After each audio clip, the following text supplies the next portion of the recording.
There was no name card for me at the table, just a blank space between two strangers and a flickering candle that didn't seem to want to stay lit.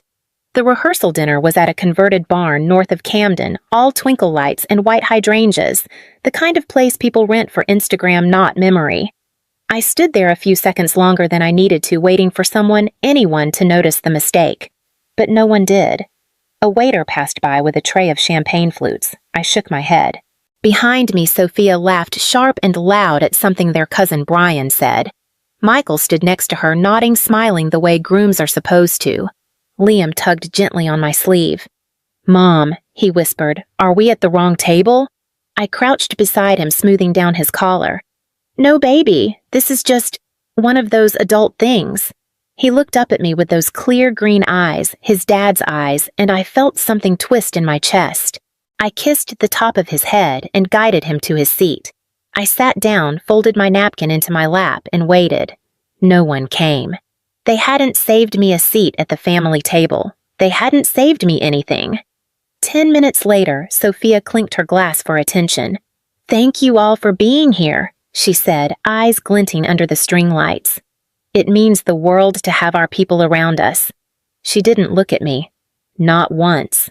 Elenina, my mother, sat beside her perfectly dressed, her wine glass raised like a queen presiding over her court. "Here's to the bride and groom," she said, "and to a perfect start." It didn't matter that I had designed the seating chart, that I'd confirmed the caterers, that I'd rewritten the program booklet 3 times because someone didn't like the font. Apparently, I wasn't one of their people. Across the room, someone started a toast about childhood memories and marshmallows and fireflies in jars. The stories all included Sophia, not me. I kept my back straight, my smile calm, my hand resting lightly on Liam's shoulder. But I couldn't stop wondering if I wasn't invited to their table. Was I ever really part of the family? There was a summer when Sophia broke her wrist falling off a horse at Camp Laurelwood. I was 19, home from college, and gave up my paid internship to drive her to physical therapy 3 times a week. She doesn't remember that. She remembers that Mom brought her balloons. There was a fall when Dad had his first heart scare. I was the one who stayed through the night in that blue vinyl chair in ICU, while Mom left early for a charity gala and Sophia texted from a date. I brought his slippers. I held the phone to his ear so he could listen to the Red Sox game when he couldn't open his eyes. At his funeral 3 years later, Sophia sobbed loudest. She got the front row and the microphone. I got to keep the funeral bill. I used to think if I just kept showing up, someone would notice. That loyalty earned space. But the thing about being the reliable one, the one who says it's fine and picks up the pieces, is eventually they start thinking you don't feel it when something breaks. After Liam was born, things got quiet. His father had already drifted long before the due date. I named him after Dad gave up the bigger job in Boston and moved back to Camden so Mom wouldn't have to travel to see her grandson. She visited once, brought a hand-me-down toy piano with a key missing, and said she had brunch plans at the club. When Sophia crashed her car during that ugly breakup with Connor, the guy with the boat and the temper, I was the one she called. Midnight, rain, no shoes. I wrapped her in one of Liam's blankets, let her sleep on our couch, made tea. She never said thank you. The next day, she asked if I could keep it quiet from Mom. I did. She still introduces me as my older sister. She's practical, good with numbers. Not once has she told anyone that I saved her. Not once has she said my name when it mattered. And when she handed me the wedding binder 3 months ago and said, "You're good at this stuff, right?" I said yes. Of course I said yes. Because part of me still believed if I made this day perfect for her, I might earn my place back. That's the part of me I hate the most. But maybe the cruelest part wasn't that she forgot. It's that the first person to erase me was the one I stayed up all night protecting. I was in Elenina's study, cross-checking the guest list against the catering head count when I saw it. There. Under acknowledgments on the back of the program.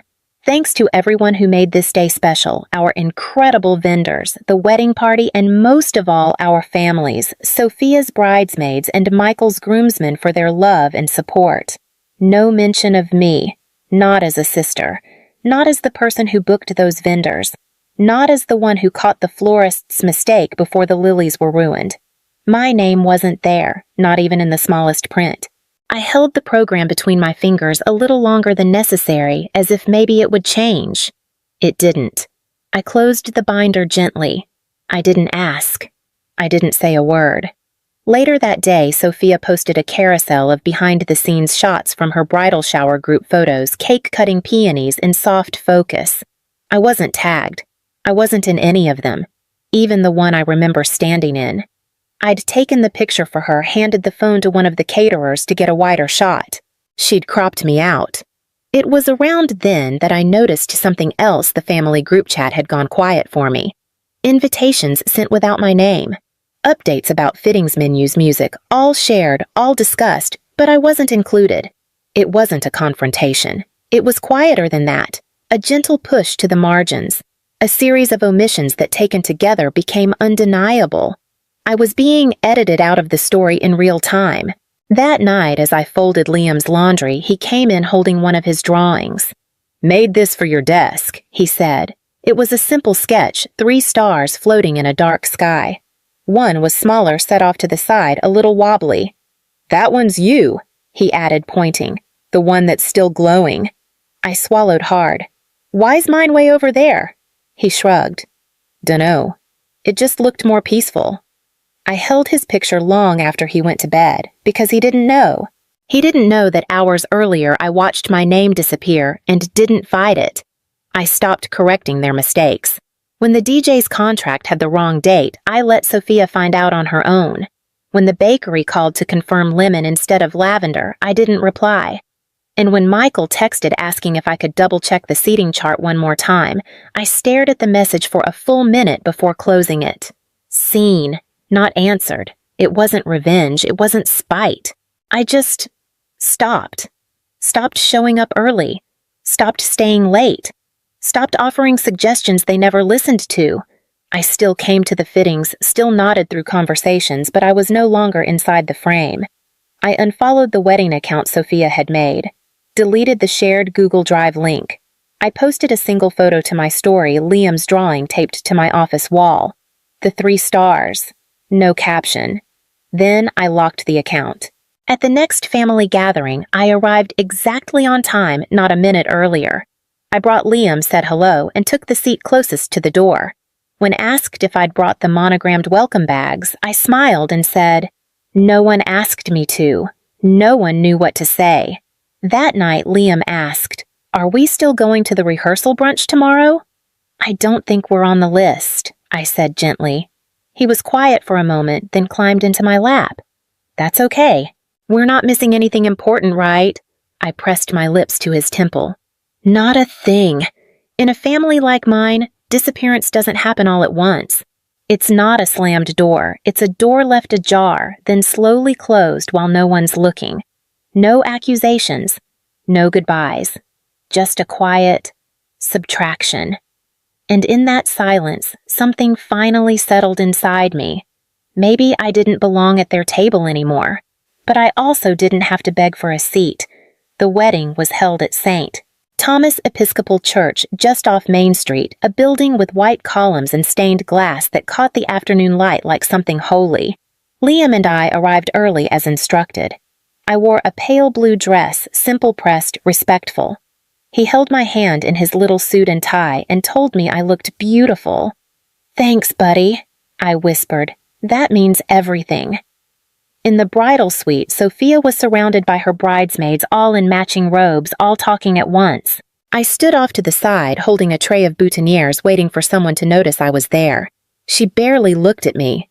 Mom did, though. "That dress," she said with a tight smile. "Very you." I didn't respond. I didn't need to. The ceremony itself was flawless white roses lining the pews, candlelight flickering like memory music, swelling at just the right moments. I walked down the aisle ahead of Sophia, bouquet in hand, head high. Not for her, for myself. For Liam, who sat in the front row smiling with quiet pride.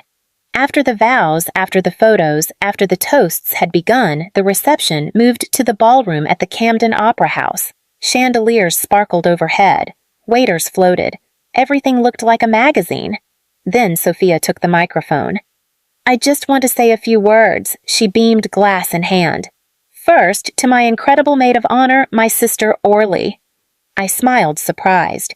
Guests clapped politely. Sophia's smile tightened. Orly's a single mom, raising a kid alone. So brave, right? Still showing up even when no one's ever really loved her properly. Laughter soft and confused. She's still on the market, by the way, Sophia added, smirking. Anyone looking to adopt? A few chuckles scattered like broken glass. I didn't move. My fingers curled around the edge of the table. Liam beside me gripped my hand tightly. Mom stood and raised her glass. Our Orly has always been the quiet one, practical. A little dull, maybe, but even secondhand goods can have value with the right packaging. More laughter now, louder. Something in me cracked, but I didn't show it. I stood up ready to walk out, not in shame, just to protect my son from hearing another word. Then I heard it, a chair scraping sharply across the floor. Michael. He stood at the head table, face flushed, jaw set, walked up to Sophia, took the microphone from her hand. I need to say something. Sophia laughed, nervous. Michael, what are you doing? He held up one hand. Let me finish. The room stilled. This day was supposed to be about love, about family. And yet, what I just heard was cruelty. Shallow. Vicious.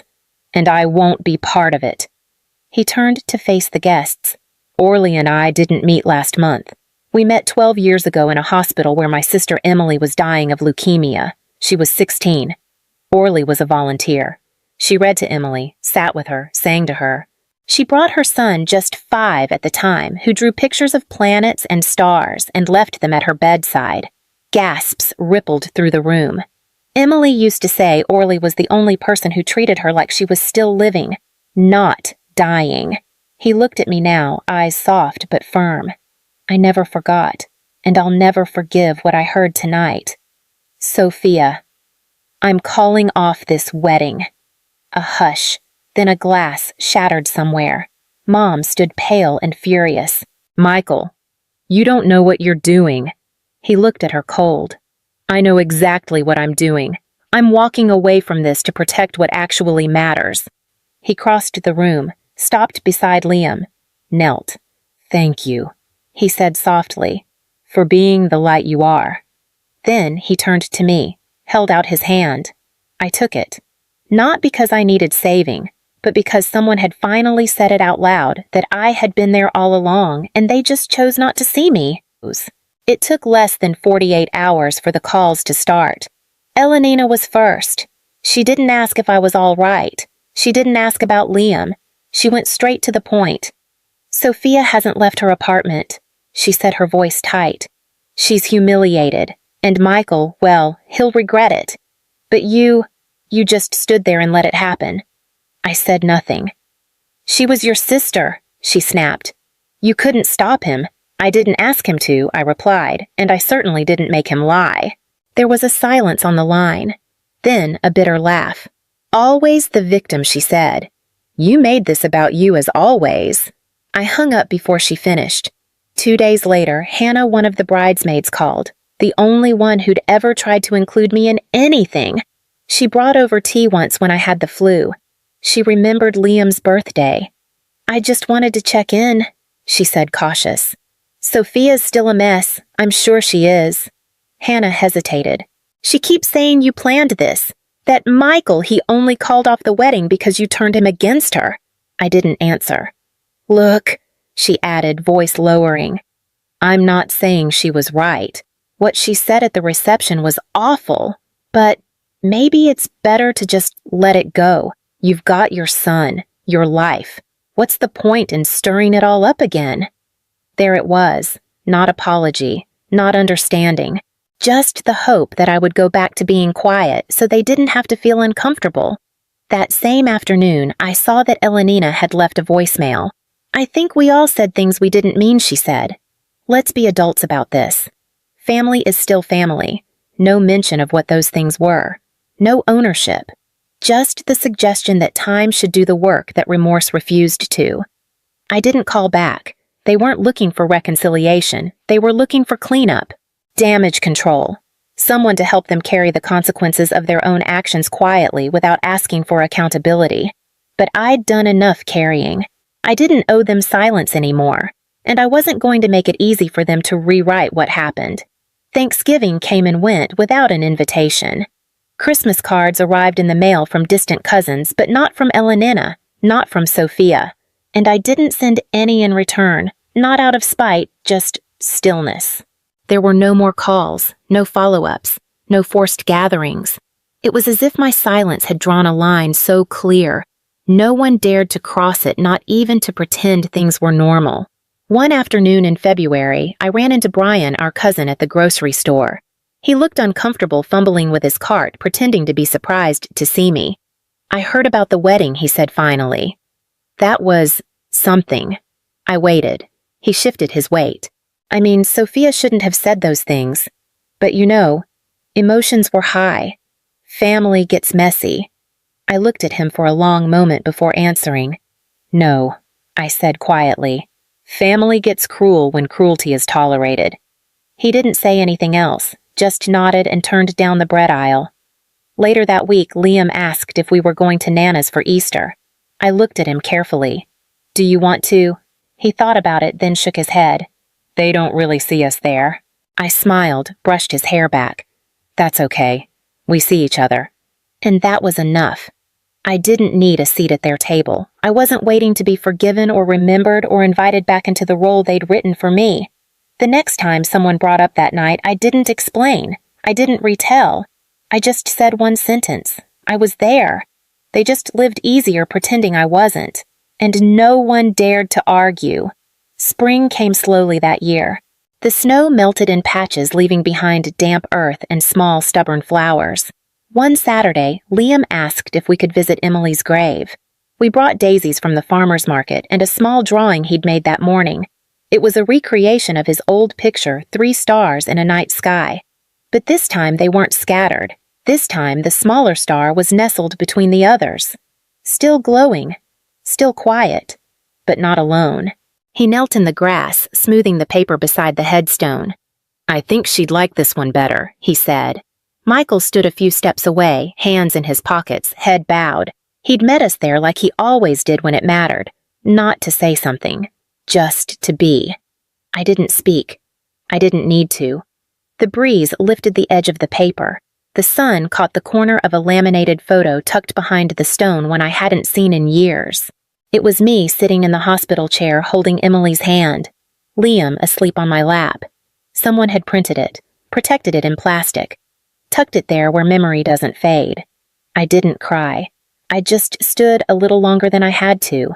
Then I placed one final thing beside the drawing, a folded page from Sophia's wedding program. My name had never been on it. Now it rested here where it mattered. Not to be remembered, just to remind them I had been part of the story all along. If you've ever been quietly erased and chose not to explain why you stopped showing up, just leave one word they never gave you.